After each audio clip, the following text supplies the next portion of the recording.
بسم اللہ الرحمن الرحیم۔ السلام علیکم پیارے بچوں، امید کرتی ہوں آپ خیریت سے ہوں گے، اللہ تعالیٰ کے حفظ و ایمان میں ہوں گے۔ خوش آمدید کہتی ہوں آن لائن کلاس میں۔ سنہری بات، سچ بولنے سے انسان کو ذہنی پریشانیوں سے نجات ملتی ہے اور اس کا دل ہلکا ہو جاتا ہے، یعنی ہمیں ہمیشہ سچ بولنا چاہیے۔ پیارے بچوں، اگر ایک جھوٹ ہے اس کے لیے ہم 100 سچ بھی بولیں تو وہ ہمیشہ جھوٹ ہی رہے گا، وہ کبھی بھی سچ نہیں ہوگا۔ تو اس لیے زیادہ سے زیادہ کوشش کرنی چاہیے کہ ہمیں ہمیشہ سچ بولنا چاہیے۔ عنوان سبق نمبر 4، شعیب ابی طالب، سوال نمبر 4۔ تدریسی مقاصد، بچوں کو اس قابل بنانا کہ وہ مندرجہ ذیل کے بارے میں جان سکیں۔ تعارف، حضرت ابو طالب کا کردار۔ سوال نمبر 4، تفصیلی جواب۔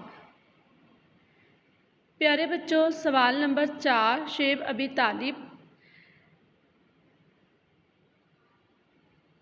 ابی طالب کا پس منظر بیان کریں۔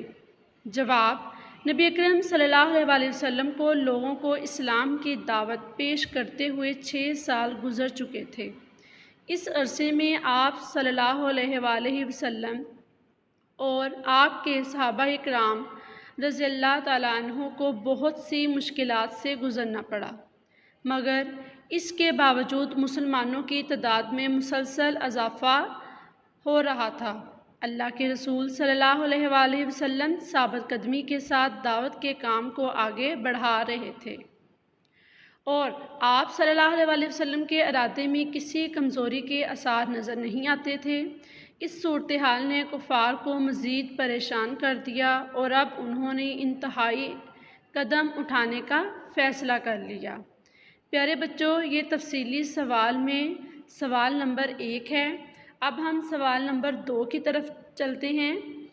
شعیب ابی طالب میں جو مشکلات پیش آئیں ان کا خلاصہ تحریر کریں۔ جواب، اس بائیکاٹ کے نتیجے میں بنو ہاشم کو انتہائی مشکلات کا سامنا کرنا پڑا۔ مشرکین ان تک کسی چیز کو نہیں پہنچنے دیتے تھے۔ انہوں نے جگہ جگہ پہرا لگا دیا تھا تاکہ کوئی شخص بنو ہاشم کو کھانے پینے کی چیزیں فروخت نہ کر سکے۔ حالات اس قدر سخت ہو گئے کہ بعض اوقات ان لوگوں کو درختوں کے پتے کھانے پڑتے، مگر بنو ہاشم اور بنو مطلب نے ان سخت حالات کا بہادری سے مقابلہ کیا اور کفار کے سامنے جھکنے سے انکار کر دیا۔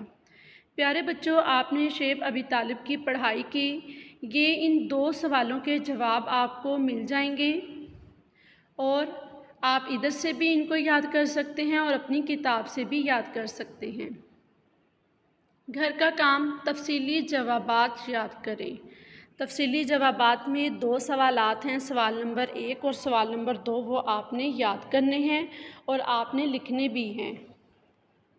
اللہ حافظ، اپنا بہت سا خیال رکھیے گا اور دعاؤں میں یاد رکھیے گا۔